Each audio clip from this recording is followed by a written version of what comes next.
great to have you here today. My name is LeRoy Grubbs, and this is the Fire Gallery. Yay! Yay! Thanks for having me. There's a lot of ideas here, and Yes. one of my favorites is Lucky in Love, and it's a little heart with a four-leaf clover, and it's a wall piece. You could hang it up. There's other wall pieces and neat vases that have sculpturally, created that. This represents probably the largest piece that I've done, and it's a bronze, and we call it the Dancer. It's a figurative nude, of course. I like it. And I've been doing some glass blowing, and I've been making little candles out of this, but this is actually a piece of glass that I blew. Wow. I have a furnace in the back, and we are the only place in Houston Beautiful. in Houston proper, that has the ability to do glass blowing and glass blowing classes. All right. So this is pretty special.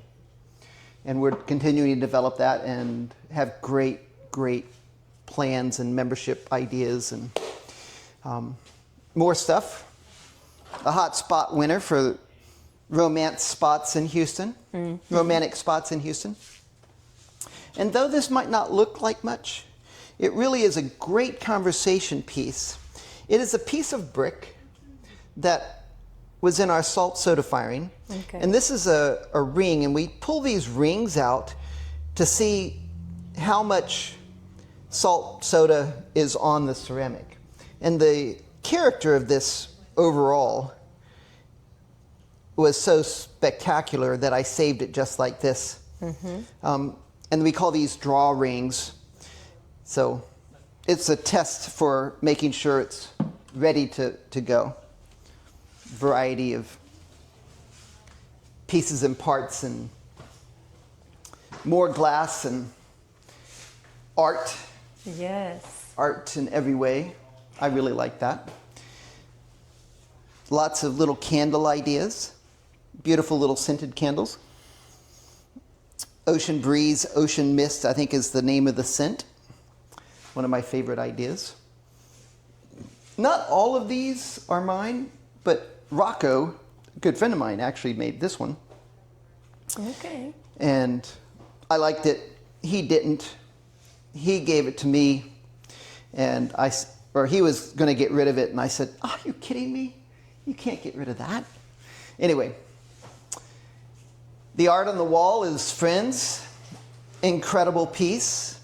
Oh, yeah. That's actually pieces of paper. That whole thing is pieces of paper. Wow. And so the artist put it together by hand, and her name is Katarina. I don't have her last name. It's spelled right there, but I'm guessing at it. That's beautiful. So, and as we wander around, here's another piece that belongs to somebody else who really just did an amazing job. I see. Lucy is her name, and she has this octopus vase. It should be in a museum in my perspective. Yes. These pieces are fired in the salt soda kiln, and I particularly like the way the glaze moves. And when it was fired, it was fired laying down, so the glaze moved sideways on it instead of down this vertical. So you end up with this incredible interactive glaze. This is unique, very unique. Very unique. And this is the salt soda orange peel effect. This is a strontium blue, a tamuku, which is another fancy glaze. There's a little bit of white behind this red. And you can see the marks where it was supported in the kiln when it was fired. It's a spectacular beautiful. piece. It is beautiful. Yay! Other pieces, vases, more vases, and a little stash jar. Cute little thing. This one is from Abraham, a friend of mine by the name of Abraham, and I'd really like to see this one find a good home. Nice piece. More of the same Starry Night idea from Katerina, and she's used pieces of paper. The uniqueness of that is just, I don't know how else to describe it, but every color is a little piece of paper. Talk about meditative, very a meditative sort of thing. So, and this is one of my favorite pieces. Yes, beautiful. Again, it was fired in the gas kiln, soda kiln. Blue strontium, strontium blue is what it's called, and more really cool stuff. Color is amazing. Yeah, yeah. And the way it goes, Uh-huh. beautiful. Yeah. Then strontium, I call it a pawn, but it's a multiple pieces and it's constructed piece of clay and fired in a gas kiln. Neat stuff. I broke a piece of pottery the other day, months ago, and one of the pieces that survived the shattering of the piece of pottery had my name, my signature, my mark on it. So as I was looking through the broken pieces of pottery for that piece, that stood out to me. And more of the same. Something that I'm really intimately involved with is a project called Empty Bowls. So on an international level, Empty Bowls is recognized as a brand, and it's for raising funds for the local schools. So a local, not a local school, but a local food bank. And so the food bank gets with a school or local potters, and they make bowls and then have a fundraiser. Okay. Bowls are typically $25, $45 a piece. And on an annual basis, we are raising millions of dollars to support local food bases, like food kitchens and food pantries. And the website, emptybowls.com, is out there, and basically the idea, most significantly my little tagline is, think globally but act locally. Meaning, as you interact and you do things, think about the global interaction, but if you think locally, you're really changing people's lives by doing something that helps them individually. So think globally, act locally, be part of a local Empty Bowls event. Look it up if you get a chance. When you get a chance, when you think about it, look it up. You'll find one in your area. Literally, we have events all over the world. Something very special. I'm really amazed with that. And more art and glass. This is really cool because we're blowing glass bubbles and then putting sculpture pieces on top of it. And of course it's lit, and it's just a fantastic piece of driftwood, but it's really cool. Here's another piece that I really like, my little dolphin here. So he's really nice, and he's got a glass bubble underneath him. So as I blow glass, I set the piece of sculpture work, this is a bronze, upside down, and then I blow the bubble on top of the base, and then of course it cools. And I also love how those edges on the bottom have a very water. Yes, and they makes it so realistic, I would say. Yeah, it really has Natural continuity looking. throughout the whole form. Correct. Yeah. Beautiful. Can't say enough about some of the pieces here and their character, and has a little turtle stamped into the pattern. And again, it's Temuku and the red and the white and the interaction of the soda firing, the marks from being supported in the kiln, all are part of the aesthetic of the piece. So it was, again, fired on its side. Neat stuff. Amazing. It is amazing. And even more beautiful. And even more beautiful. This one's even more beautiful. Absolutely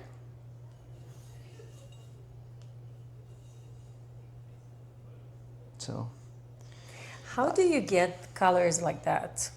so that is a blend of multiple colors. There's a white in the background, and there's a Temuku gold there, and then the strontium blue is there, and the Temuku, the brown, is there. So really, during the firing process, we're up at 2100, 2200, 2300 degrees. That right here is sand and silica. It creates a glaze, which is a glass fused to the ceramic form.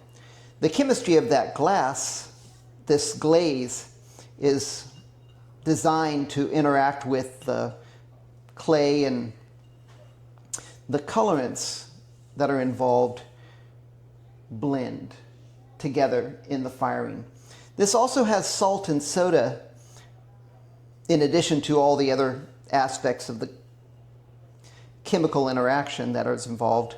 But the salt and soda create a flux, is what it's referred to as, and it creates this runniness, and the ash that's in the environment from the wood, all of that adds up. And when you ask this little simple question, how do you get those colors? Yes. Right. It really is, I want to say it's a little bit of magic.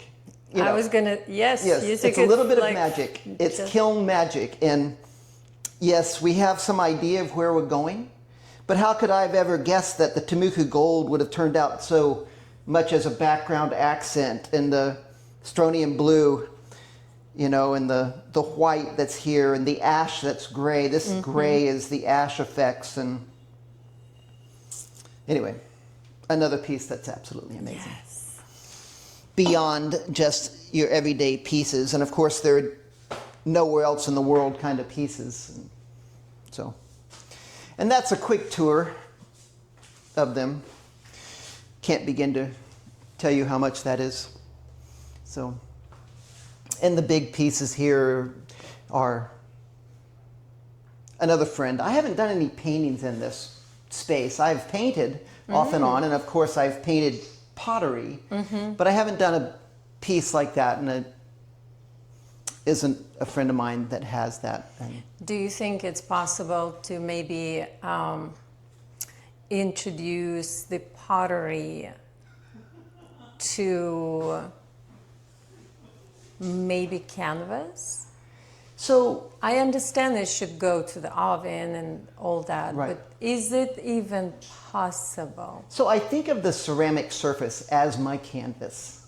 So if I am sculpting, I'm sculpting it on a ceramic surface, in clay. So yes, my surface, my canvas is ceramic. Is the ceramic. And I've made wall pieces that are basically tiled pieces of ceramic, and they're very textured and very shape-oriented and 3D, and they sell. And I don't have another piece on the wall at the moment. But they are so much unique, they are so much more unique than just a painting, because they are 3D textured and they're really dramatic. And of course, they can be backlit, and yeah. It's a good question. I don't have an example in front of me. I like my little art picture, you know, but that's another thing entirely. Oh, I didn't realize it made of. It's clay. It's clay. Oh, Yeah. that's really unique. Primary colors. Yes. Hi guys, welcome again. I am continuing my video vlog project where I meet with artists of different kinds. Today my guest is LeRoy Grubbs. Thank you so much for inviting me in your studio. Let's jump to it. Thank you so much, Diana. Thank you. Okay, I want to know the whole journey of you and how did you come up with it, everything. That's really fun. That really begins long, long time ago on a hot, hot winter's night in the depths of snow and a storming rain type of situation. I was wandering down a dark street in the middle of an art show in Oklahoma City. And I wandered into a little studio called the Paseo Pottery Studio. My wife and I were attracted to the gallery out front and the lights on the art pieces. And as we wandered through that, we could hear the noise in the back, and it happened to be a pottery studio. So as potters and pirates are inclined to do, I was attracted to the noise and like a moth and the flame and all that. My wife, of course, was distracted by all the art. And I wandered into the back, and they were throwing clay and making noise. And on an art walk weekend, there's wine and beer. And so before long, I was standing there watching and enjoying what they were doing. Whole lineup of wheels. And one of them says, of course, why don't you try it? Of course, after a few moments there, of course, I'm emboldened a little bit. And I said, yeah, okay, I'll try. I sat down at the potter's wheel for not really the first time in my life, but really for the first time. They gave me a lump of clay, and I made a total mess of it, of course. And within the next 20, 30 minutes, I totally made a mud pie, mud slide thing, and had it all over me, and I was really, happy. My wife wanders in and asks, what are you doing? Oh, I'll be fine, darling. And she says, I'll be back. Okay, I'll be back. All right. She left me unattended for probably a couple of hours overall that evening. So from like 8:30 to 9:30, 10 o'clock before she was like, okay, time's up. You got to clean up. And so I got my first real introduction to it. And I call it a beginner's class. And everybody there was trying to tell me, how to do it and how to center it. And, this is normal. Great job. You're not. Yes. And of course, encouraging me in it. And it did so. And I just came back the next day, and I just came back the next day, and I signed up for membership, and I just kept making and going and doing pottery every day. Since then, I bought a great big pottery wheel called a kick wheel, a Lockerbie kick wheel, and put it in my living room. I have electromechanical. Just like that. Just like I'm that. going to be fine, 3 months, honey. Yeah. It's just like Yeah, 3 months into it, I bought this huge pottery wheel and put it in my living room because I don't like to watch TV. I have an electromechanical engineering background, and it's been a career in technology. And so I sold a computer that still had value, bought a pottery wheel, put it in the living room, and that's just putting what myself into perspective of your wife. Computer's gone. Right, and she's asking what are you doing? Yes. What is this? And of course, it's becoming, I'm littering up the room, the house, and and if you know anything about clay, every time you throw clay, you literally are splattering it in every direction. And at the end, when we moved out of that apartment in Oklahoma, there was literally a line of clay across the wall as far as it could go through the entire space, across the furniture, everywhere. And it's all just little dots, and you wouldn't realize it in the time that you're doing it. But then when you go to clean up and you stand back and the room's empty and everything is out of there, and the white walls have little spots on them, all over the place. That's fun. Yeah. So through the next, long story short, I've done classes, I've done art shows, I've done everything I could imagine. I've got stuff on the walls at places all over the world. I've got 2 websites, I've got Etsy stores, and I've got, I've got everything in various degrees of enthusiasm, and doing art shows every weekend, and I would do demonstrations on the street every weekend. Back in Oklahoma. Yeah. Well, actually in Kansas City. I spent about, 8, 9 years in Kansas City. In the interim, I was in Houston for a while, and then to Kansas City, and then to DC, and then to Oklahoma City, then back to Kansas City, and then back to Houston. Anyway, just as it goes, I've hauled that pottery wheel with me all the way around to wherever I could, or wherever I had to. I call it a U-Haul wheel, because once you get one, you will haul it you will haul it wherever you go. Do you remember your first piece? The one you really, really liked? I can't say now at this point, there's a few pieces that I really, really like. But the simplicity of a piece really is what's attractive. And that simplicity could be seen in pieces that are around me right now. The simplicity of it, the color of it, the interaction of it. This is another piece that came out of the salt soda kiln. You know, and it's got a celadon on the inside, and the strontium blue is turned green here, and it's got the tamuku, and it's got the red. And I love how it's yeah, almost and it's like a pearl. Oh pearl. Yeah, it's got some real color in it. And if you get it out in sunlight, we're under just indoor spotlights, museum lights here. But if you get it out in the sunlight, it has a whole nother depth of color to it. So I could just, you know, talk about the simplicity of pieces. This is what I call my shop clay, and it's got a white slip over the top of it, a couple of bands of color, and a little bit of texture in the rim, and the inside is just amazing. Amazing. I agree. And I agree. Really, it could be a pencil holder or a utility holder or a planter. It has a lot of variety. You know, when you start talking about what our beautiful pieces are, a little spoon rest, the trivet, you know, and it's as simple as it could be. The combination of colors, jewelry holder, or and the simplicity of the design. It's hand thrown. It's fired in the gas kiln, soda kiln. This gray orange peel effect is there. You could see where it was supported in the kiln with the little clay balls, and so I like those. I like practical things. I love beautiful ones, but at the same time, I like when they have some kind of usage. Right. So in that vein, I mean, here is a great little orchid pot. Wow.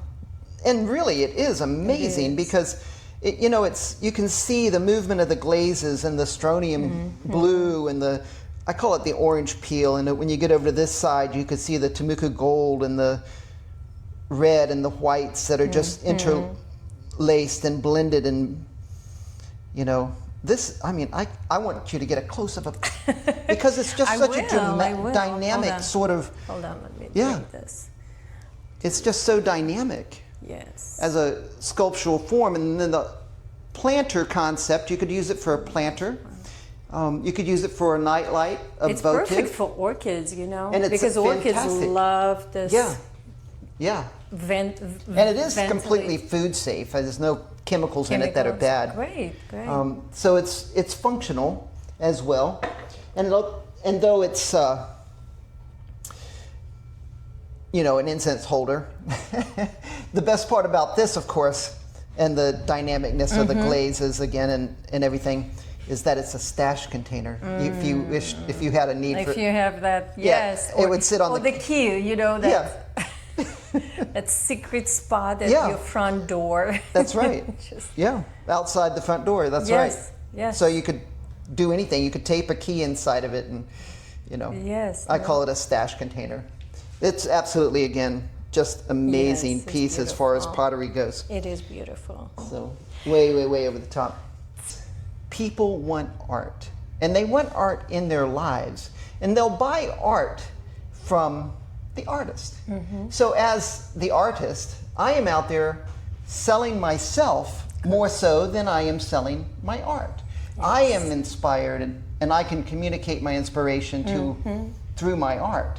And so when people understand that inspiration and what it means, they relate to it. They connect to it. It inspires them, and they can take this, for instance, piece of driftwood, you know, and see that moment in the ocean and the story maybe behind each piece. And what's moved them. And I have some that I really like that are, I call it footprints in the sand. There's little footprints on the piece, and you pick it up, and you can see the intertwinedness of the little footprints and the big footprints, and the beach idea is just one of my favorite little themes and on my pottery pieces and on my cups and vases. And so telling my story, I grew up on the beach in Cocoa, Cape Canaveral, Rockledge, along the Cape of Florida, East Coast. And so the beach and the ocean is a big part of my life, and so enjoying that. I used to be a long-haired blonde surfer, whatever. Love it. Let me show you guys. So this is the Fire Gallery, and it's a hotspot winner of romantic spots in Houston. Yes, yes. Because we have a date night pottery class. Yes. It's what they called a hotspot, and as funny as it'd be, you know, they came here. I didn't know who they were. They came in and did a class, and were out hitting the different spots to rank them or rate them. Kind of like a 5-star Michelin rating, right? I didn't even know who they were. You know, I didn't know anything about it. And so then they contacted me, and they said that I was chosen by decision as.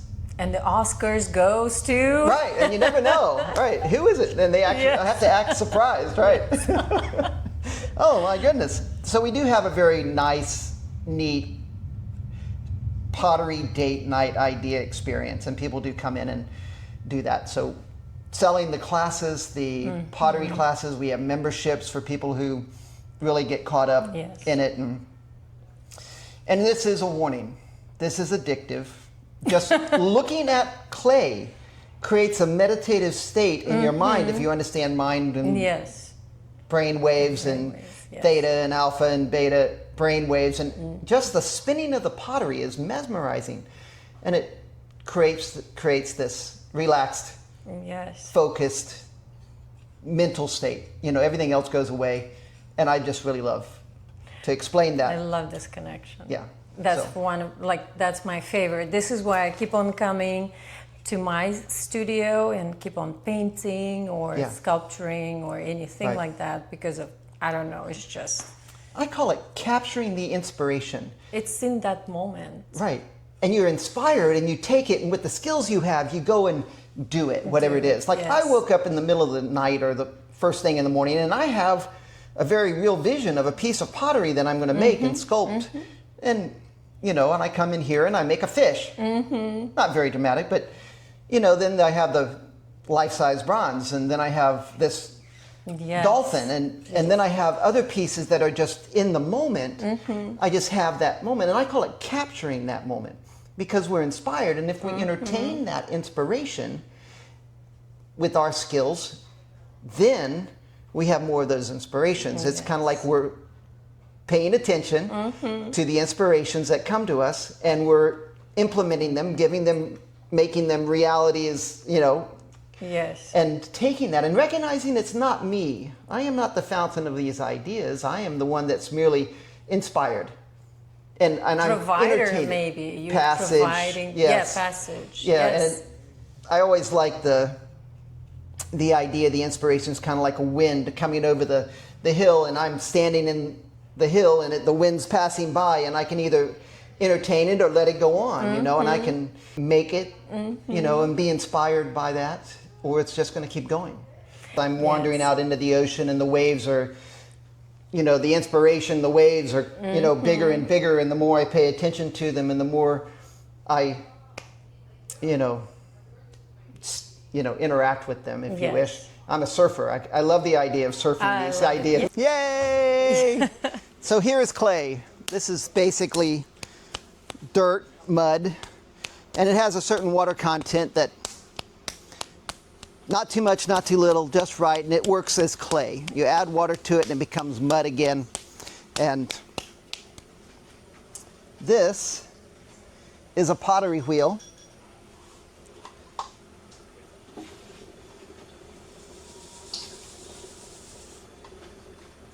And as I go on with it, splatter it down. Did you see that? Little spots of clay everywhere? I did. Yeah, you can see it along the edges. Anyway, it gets on everything. Part of the fun of it. I brace my left elbow against my side. I'm using my body just to push through the clay. And I'm using my right hand to support my left hand as I center the clay. And it really just takes a moment, using my core and my balance, to center the clay. I just kind of lean in there and use my body and my center to center the clay in the center of the wheel. So as I lean against it, the clay rises up. We call this coning up. And then I come in over the top and shape it, and it's called coning down. And it makes it very uniform and even. All right, next step. Rubber band guns. So if you look at these sets of shapes right here, it represents the sequence that I'm going through to create a piece of pottery. So the first one is centering, and the second one is what I call a little mountain or funnel-like shape. So I'm going to make the funnel, step number 2, rubber band guns. I'm going to shoot for the middle, brace my hands together, cross my thumbs, flatten my wings, relax my shoulders, and bring my elbows into my side. Now, when I centered the clay, I was using my left hand, princess wave, thumb to the side, thumb in line with my arm, and I'm using the base of my hand to shape it, to center it, step 1. Step 2, I'm using my right side, and I'm using the tip of my right middle finger, and I'm pointing right at the center, and I'm using everything else to support my knuckles and my wrists. So when I point right at the center, I go down to about a ½ inch from the bottom.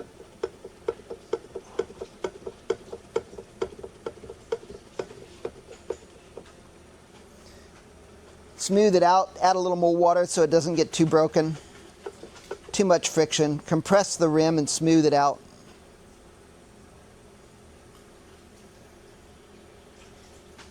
And I create that little second shape right there. And I'm using my right middle finger and the side of it, but everybody else is there to support the knuckles and the wrist. Like that. All right.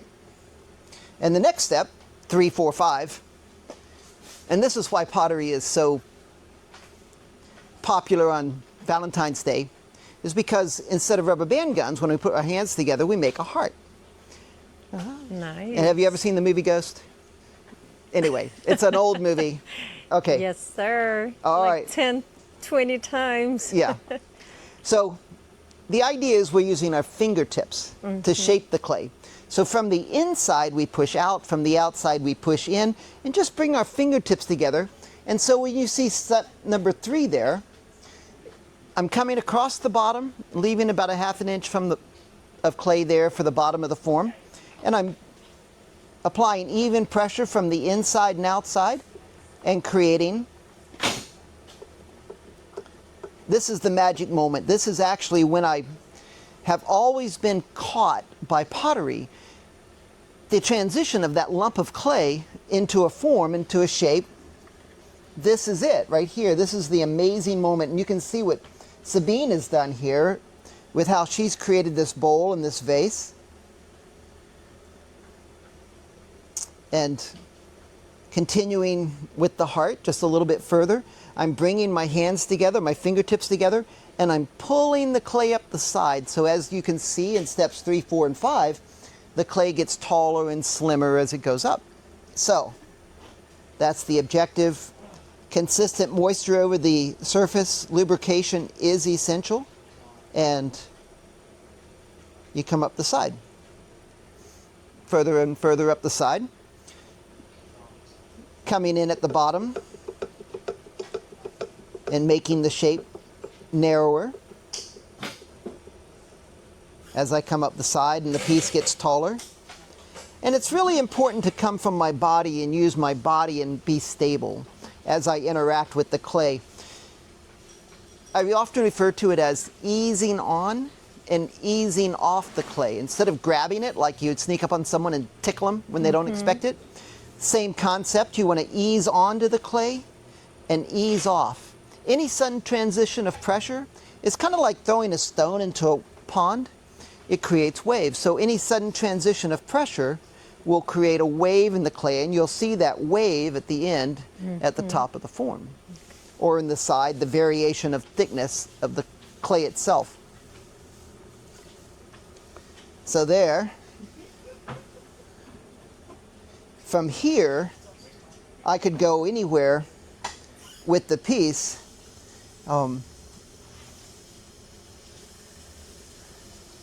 I can make a bowl. I could go to a planter and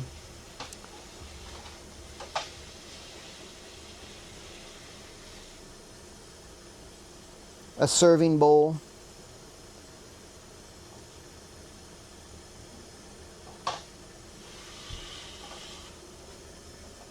And you can literally just push it until the clay is so thin that it starts to break, and you'll see the edge of the form. And it's kind of organic, and I like that. And you'll see it on some of my pieces that represent a hand-thrown piece of clay.